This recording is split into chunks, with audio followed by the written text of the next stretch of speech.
அப்போ அந்த 14 வயசு குழந்தைக்கு எதுவுமே தெரியாது. அந்த காலத்துல இதை யாரும் தவறெடுக்க கூடாது.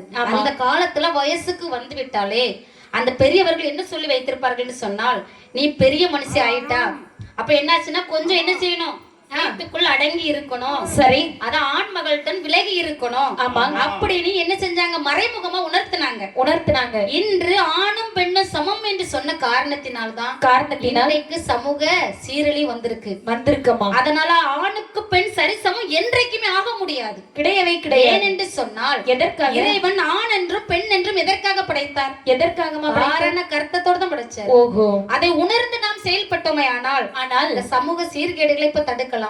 அதனால பெற்றவர்கள் பெண் பிள்ளைகளையும் ஆண் பிள்ளைகளா இருந்தாலும் சரி கொஞ்சம் என்ன செய்யணும், சீரியலை பார்க்காமல் பெற்றவர்களுடன் என்ன செய்யணும், குழந்தைகளோடு கொஞ்சம் டைம் ஸ்பெண்ட் பண்ணணும். ஓஹோ, என்ன நடந்தது ஏது நடந்ததுன்னு கேட்கணும். பெண்களை தரம் தாழ்த்துற விஷயம் கிடையாது.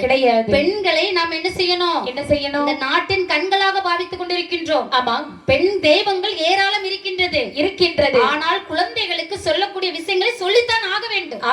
அதனாலதான் இப்ப நிறைய அறியாமைகள் நடந்துகிட்டு இருக்கு. ஆமா, இன்ஸ்டாகிராம்ல பழகுது 13 வயசு பிள்ளை. ஆமா, திருவண்ணாமலைக்கு போகுது, ஹோட்டல்ல லாட்ஜ்ல தங்குது. ஓஹோ, எப்படி எல்லாம் நடக்கு பாருங்க.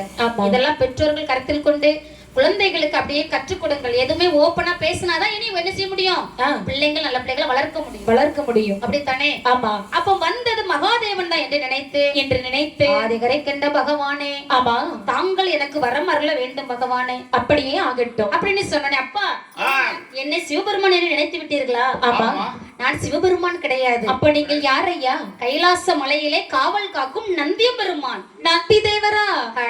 ஐயோ நந்தி தேவரை, நான் 12 வருட காலமாக தவம் இருந்தேன். என் தவத்தை எல்லாம் கலைத்து விட்டீர்களே நந்தி தேவா.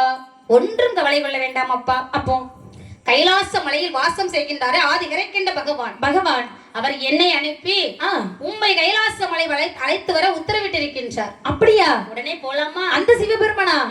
நீங்க முன்னால போங்க, நான் பின்னால மாறேன்.